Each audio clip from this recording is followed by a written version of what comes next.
despertar de Boa Vista das Missões. Não sou nenhum escritor, nem mesmo um estadista, mas faço versos rimados, é só me dar uma pista para contar a esse povo a história de Boa Vista.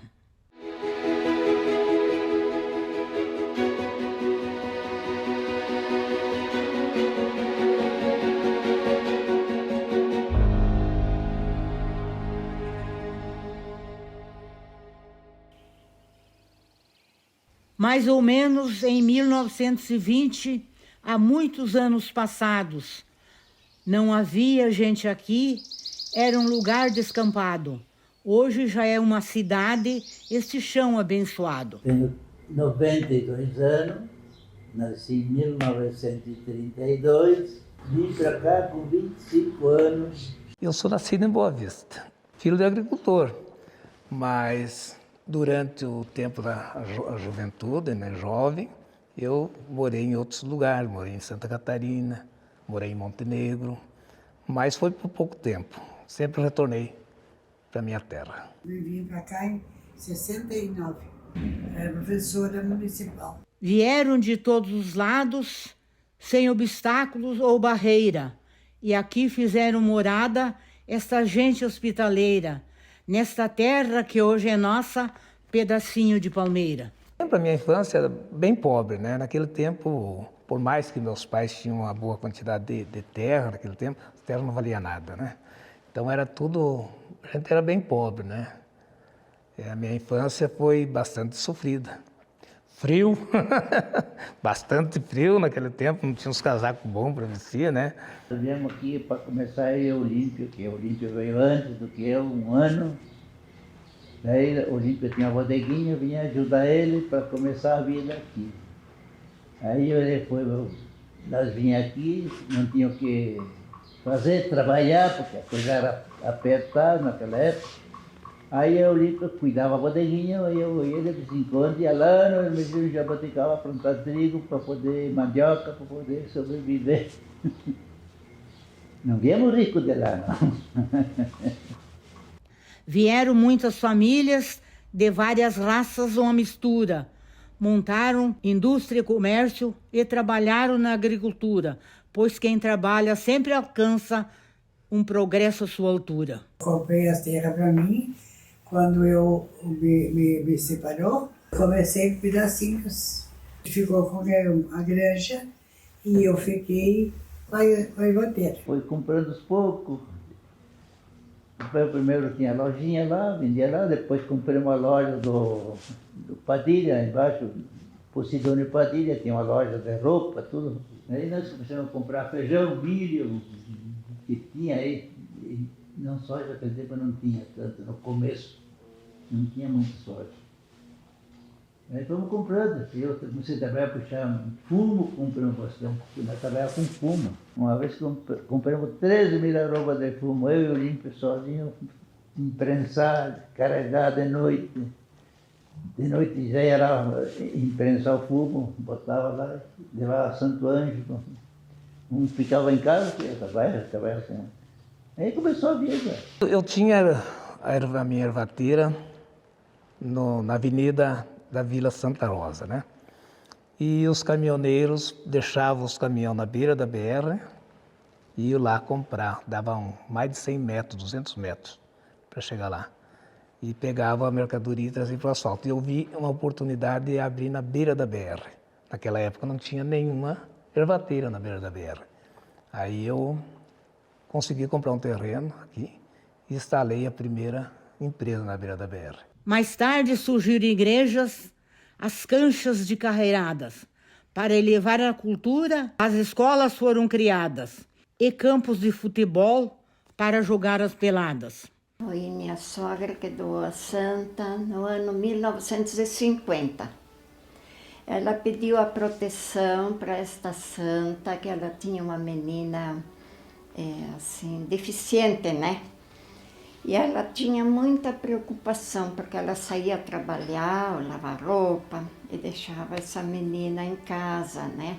até que ela ia trabalhar. A preocupação maior é porque passava muita gente por ali, maldosa, e gente cruel, às vezes até que chegava nas casas e mexia com as pessoas, assim.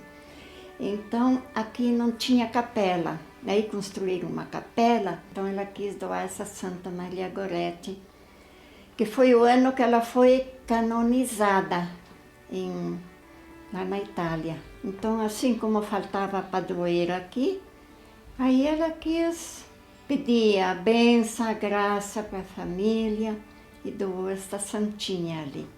É que ficou a padroeira até hoje, né? Eu sei que eram camponeses, 2 camponeses pobres e que trabalhavam lá na Itália, lá num lugar onde tinha, assim, era um lugar úmido, assim. E o pai de Santa Maria Goretti, ele ficou doente da malaria e faleceu. Aí a mãe ficou igual trabalhando com este vizinho que era o pai de Alexandre Sirinelli, né, que foi o assassino, né? E então ela ia trabalhar, deixava a Maria em casa cuidando da maninha, a maninha pequena. Eram 5 filhos, 5 ou 6 filhos, uma coisa assim da Assunta, era a mãe de Maria Goretti, né? Assunta.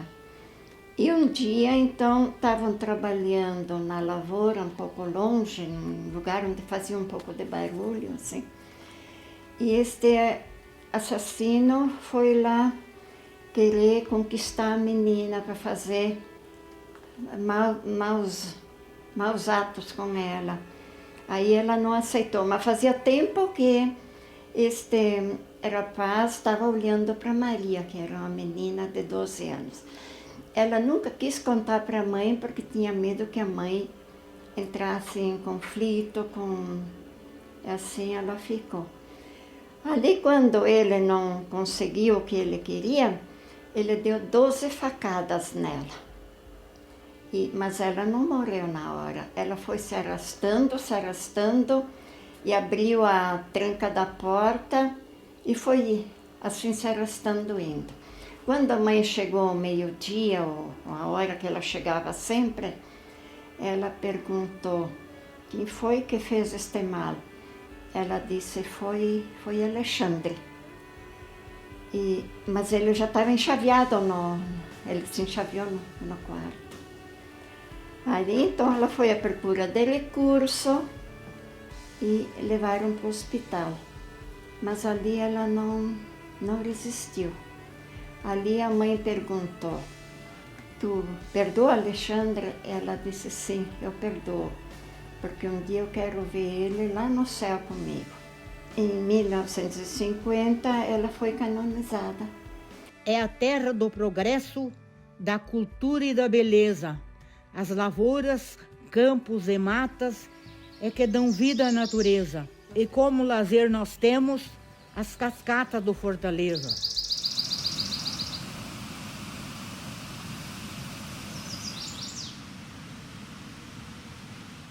O CTG Tropeiro das Missões, ele foi fundado em 20 de novembro de 1998. Ele ocorreu pela fusão de 4 entidades que havia no município. E os tradicionalistas daqui, então, eles sentiram a necessidade, né, por o município ser pequeno, de que houvesse essa fusão, de que houvesse uma única entidade onde pudessem congregar os tradicionalistas, pudessem se reunir, ter uma sede social, que a muito custo foi conseguido. Hoje nós realizamos este sonho de ter a nossa sede social. E foi assim que nasceu o Tropeiro das Missões.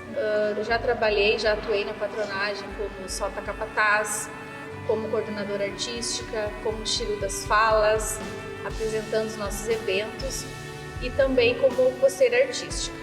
Hoje eu atuo nesses departamentos, né, cultural e artístico, e a gente trabalha com as invernadas, trabalha com a parte cultural também do nosso CTG. E eu acho que esse trabalho vem sendo feito há mais ou menos uns 20 anos dentro da nossa entidade. Hoje nós temos 3 invernadas: a invernada Dentro de Leite, a invernada Pré-Mirim e a invernada Juvenil. Mas hoje gira em torno de umas 60 crianças e adolescentes, que todas as quartas-feiras passam aqui pela nossa sede social ensaiando e também saem, né, apresentar nos festivais, nos concursos, dentro da 17ª. Eu tô do CTG desde pequeno, né, comecei cedo, sempre gostei, faz 10 anos já e continuo, quero continuar também depois de passar a idade. E bem importante para mim, eu gosto de estar fazendo isso e estar junto com o grupo e tudo mais, vivendo esses momentos, conhecendo gente nova também, ter a oportunidade de participar de outras coisas também é bem importante. Estou dentro da entidade faz mais ou menos 6 anos, né? E sempre virou uma coisa que eu não vivo sem. Deu quarta-feira, ou tem ensaio, eu vou na direção lá na escola mesmo falar para eles. Por que não vai ter ensaio? Sempre. Uma coisa que para mim é muito importante e hoje eu não consigo me enxergar fora do meio.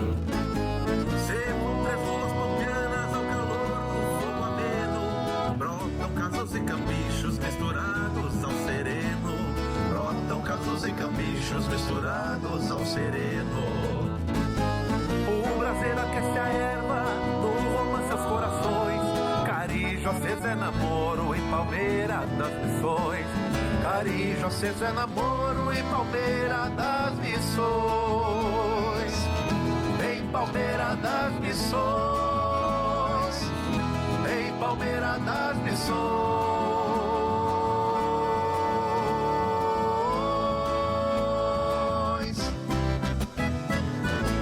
Tropeiro das Missões. Como esquina do Horácio, esta terra era conhecida, Jaboticabal e Padilha, por esse nome entendida. Esquina Jaboticaba e Boa Vista nunca será esquecida. Fui a Porto Alegre e lá fui da rodada tirar passagem. Onde é que vai? Até Jaboticaba. Mas se eu vim de lá, como é que não tem lugar de lá se você vai vir de lá para cá? Foi.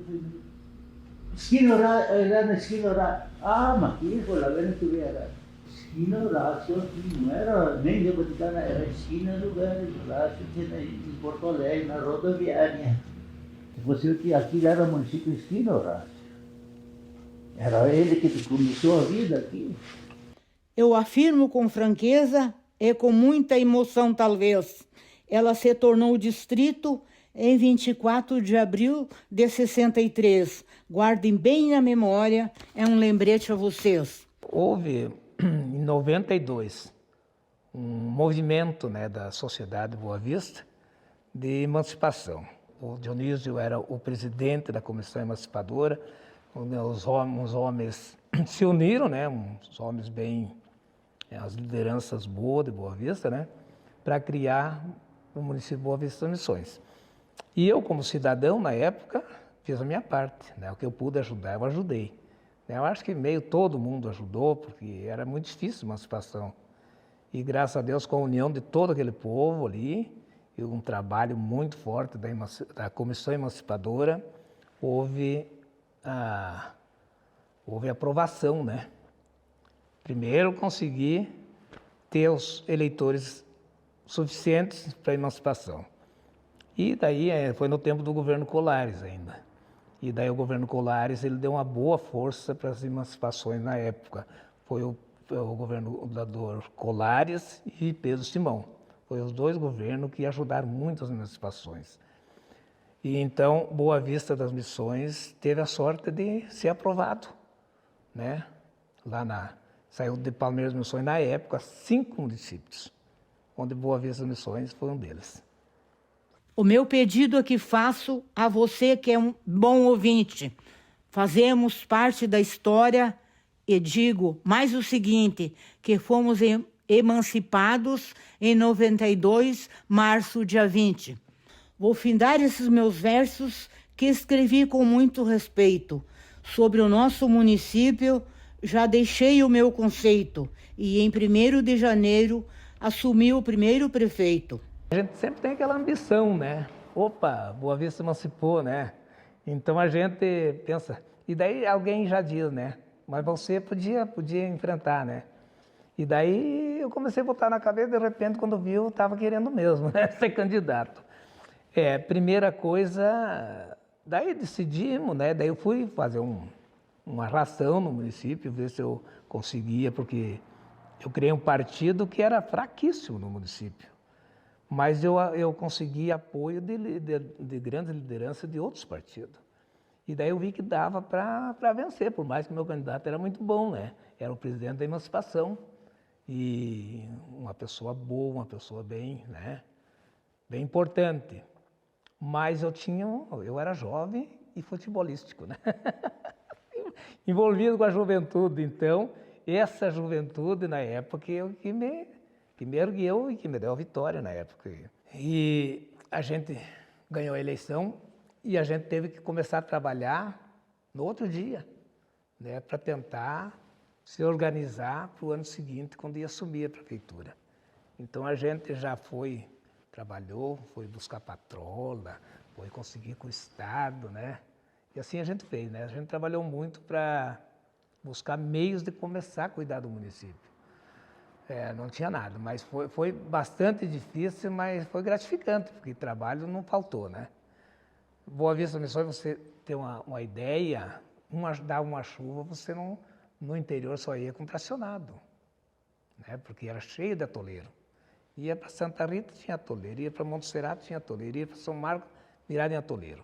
Então, o meu primeiro mandato foi arrumar os bueiros, desmanchar os atoleiros, né? E fazer ponte e pontilhões, que também não tinha. Entendeu? Então, era muito difícil cascalhar as estradas, arrumar as estradas. O que eu pude fazer, eu fiz, comprar maquinário. Então, foi um mandato bastante sofrido, né? Foi 4 anos de muita luta.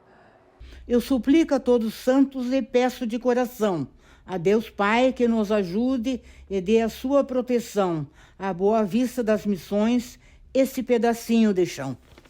A tendência é crescer e eu particularmente gosto muito de morar aqui. Eu acho que ultimamente ela cresceu bastante. Como eu trabalho na CDG e como educadora também, né, eu acredito muito no potencial dos nossos jovens. Eles têm um potencial muito grande para serem o que quiserem. Basta eles acreditarem, eles sonharem e eles desenvolverem os potenciais que eles têm. Onde a gente cresceu, né, então vai estar sempre no coração. Erguendo poeira da estrada, o carreteiro vem vindo.